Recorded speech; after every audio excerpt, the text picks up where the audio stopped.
Ladies, before you fall for a man's charm, chemistry, and success, learn how to read his spirit, because a man's energy will tell you more about his intentions than his words ever will. In this video, I'm going to teach you how to feel a man's true heart and discern his alignment with your soul.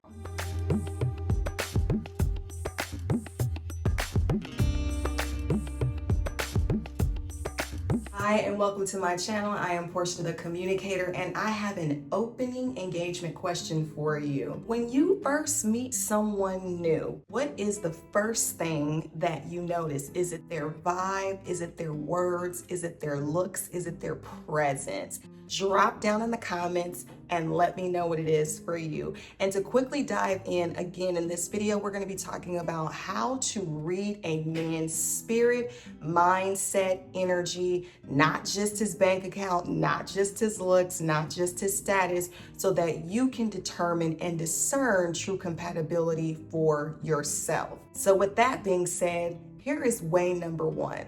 You want to tune into how you holistically feel around him. Don't just listen to what he says and get hooked on the things that ignite your infatuation or your attraction buzzer. After spending time with him, do you feel lighter and refreshed and recharged, or do you feel exhausted and drained and depleted, like you need a nap for a day? Speaking of which, someone that I know, she ran into this gorgeous man who was just something out of a rom-com. And they ended up exchanging information and they talked for hours, and they got together the next day and they hung out for another 6 hours. And after that point, she went her way, he went his way, and they both ended up talking the next day, almost 24 hours later, and both admitted that they had to take 12-hour naps. They slept. He missed part of his work and she was incapacitated and couldn't do what it was that she had planned to do the next day. And that's a prime example when you have such a deep energetic exchange with someone to where it almost feels like a leak and you're not able to function. That is not a flex. That is a hint. That is a red flag. That is a yellow light to tell you to slow down, because what is happening is you are expending more than you're receiving. With this, you also want to pay attention to the energy behind a man's actions, because you might say, oh, well, Portia, I'm not just listening to what he says. I see what he does, and he, works a lot, and he does this in the community, and he shows up and does X, Y, and Z for this particular person or group. And it's important to understand why or how someone is doing what they're doing. Is it genuine and authentic, or is it performative? And more importantly, how do you feel in their presence with whatever it is that you're doing and saying? Do you feel that the energy holistically with this man is grounded, is stable, is peaceful, is supportive? Or do you feel erratic, confused, chaotic, or like you have to perform and be on pins and needles to not make a mistake, like you have to be perfect? Because that can say a lot about how a man's energy is actually influencing and affecting you, and how he actually is energetically. He could be so uptight or just living in a realm of extreme perfectionism or unrealistic expectations that it doesn't allow for you to truly be your full, authentic, relaxed self. And if you don't feel the freedom to be real, then his energy may not align with yours. So you have to ask yourself, ask your intuition, what is his energy saying when his words are silent? The second way that you can read a man's mind, spirit, energy, all the things, is to observe his emotional frequency. A man's spirit is often reflected in how he handles truth and emotion. When he's upset or uncomfortable, does he run, shut down, become avoidant, blame, deflect, have a temper tantrum? Does he seek to understand? Does he take a moment to reflect? Or does he seek to control or isolate? What you want to do is look for signs of emotional humility, meaning that he's open for feedback, he's open for direction, he's open for growth. He's open for betterment. He listens. He self-reflects. He even apologizes versus being in egoic defensiveness, like he can never do anything wrong or he can never admit that he's done something that may not have set well. A perfect story time about this was working with a particular client of mine, and she had gotten into the dating phase of my Rewired for Love program. By the way, shameless plug, if you don't know, now you do. If you'd like to work with me one-on-one to transform your negative relationship saga to get into the life of love and partnership that you desire and deserve, you can book a free consultation call with me so we can see how my program may be a fit for you to get you into your transformation story as well. Now, like I was saying, one of my clients, she started dating, having a blast, and ended up entertaining a particular man. And she wasn't quite sure about him. And she was still a very much single woman, exploring her options, as I always encourage anyone to do before you lock it down and become committed to anyone. And she has lots of friends, a very healthy social life.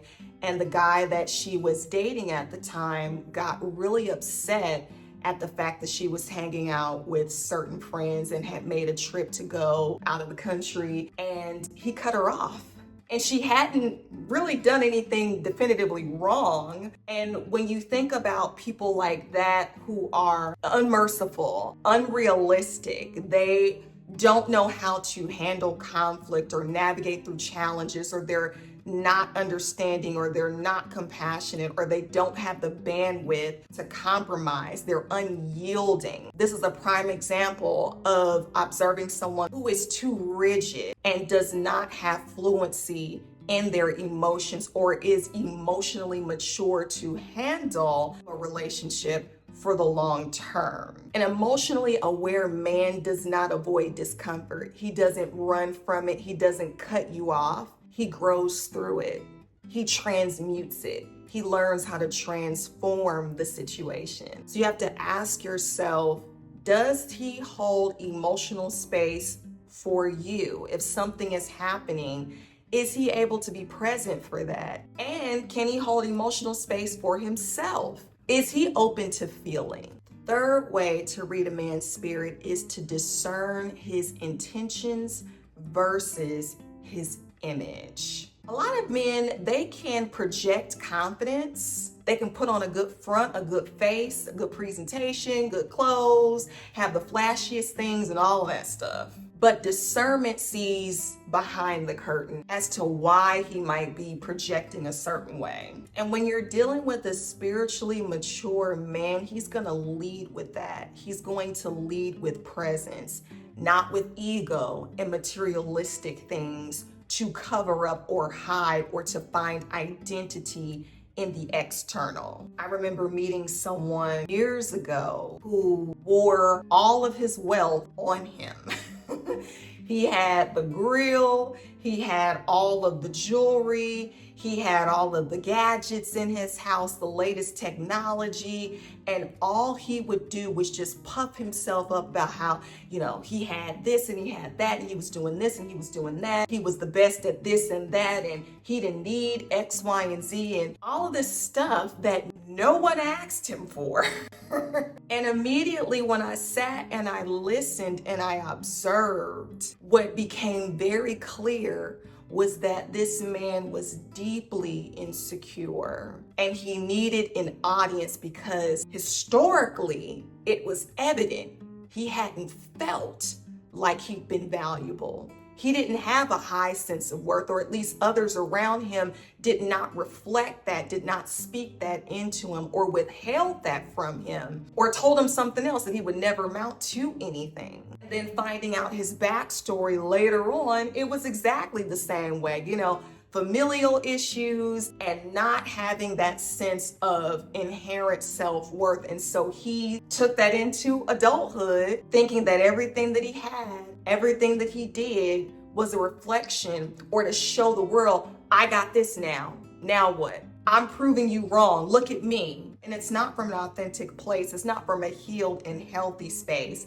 Because I noticed with this individual, nothing was ever enough. It was always, he was out in the streets trying to find the next thing, the next piece of this, the next technological gadget of that. And it's almost like hoarding. And usually when people are so big on their stuff, it's really because they have a deep sense of lack and poverty and a poverty mindset. So it's important to be able to discern not just what someone has, but why they have it, why they flaunt it, and whether they find identity in their things or in something deeper. So pay attention to his words, which are his image that he's projecting, and his intentions, which is the action and vibration behind what he's doing and saying. Ask yourself, is his energy rooted in authenticity or appearance? Now, this fourth way is all about listening with your spirit, listening with your intuition or your gut, not just your ears, and not only hearing the things that he says that you may like, but listening to everything else. For instance, when he talks about women, or when he talks about relationships or romance, or even the things that he never talks about, when he talks about purpose, what energy is he holding with that? Is there a reverence for how he speaks about the feminine? Or is there subtle resentment and distrust? Prime example of this in my life was over a decade ago. I was in an absolute nightmare of a relationship. And one of the initial red flags was not only how he talked about his ex and he called her stupid, probably multiple times, but then when he started talking about his mother, that let me know, oh, this is a deeply rooted pain and issue. There's some damage here that I don't know can ever be repaired. He had so much vitriol for his mother. And whenever a man has vitriol for the first woman in his life, it doesn't mean that his relationship has to be perfect with her. But when he expresses absolute hatred and he loathes her, run. I almost want to scream, girl, get out of there, because he has not done the healing work that is necessary for him to have a healthy, loving relationship with any woman, with himself, probably starting there first. When you can hear something negative and dark, especially when it comes to his conversation about women, I should have run. But a lot of times, this is coming to me, a lot of times we as women, we think we can fix a man. We think we can love a man. We think we can be the exception. We can be the difference. He's not going to do that and say that to us or about us. No. Do not fool yourself thinking that you are the exception to the rule. You walk in discernment and in wisdom when you treat yourself as the rule. So notice how your body responds when he speaks, because our bodies are sacred antennas. They are feedback mechanisms. They will react when something does not feel right, i.e. we feel physical manifestations of pain in our body. The same thing happens emotionally. We'll feel physical sensations as well, such as the butterflies or the knots in our stomach. We got to pay attention to that. That's listening with your spirit, your gut, your intuition, and not just hearing something and letting it fly in one ear and out the other. Tension often means misalignment, while relaxation signifies peace and safety. So you have to ask yourself inwardly, do you feel any unsettling churns in your gut or stomach whenever he speaks? Now, if any of what I'm saying is resonating with you and you want to go deeper with tailor-made coaching specifically designed to help you navigate your specific situation, I have just launched my email coaching service, which is perfect for those who are on the go. It's no scheduling required, no major investment is needed, only your laptop and it's on your time. So if that's something that you're interested in, be sure to click the link in the description box beneath this video. Now, to wrap things up, in my next video, I'm going to go deeper into 4 more ways to read a man's mindset, heart, spirit, energy, all the things. And so if you haven't done so already, be sure to subscribe and hit the notification bell so that you know when the next video drops. But in the meantime, you can binge watch this playlist right here if you want to learn how to manifest love in your life. Enjoy.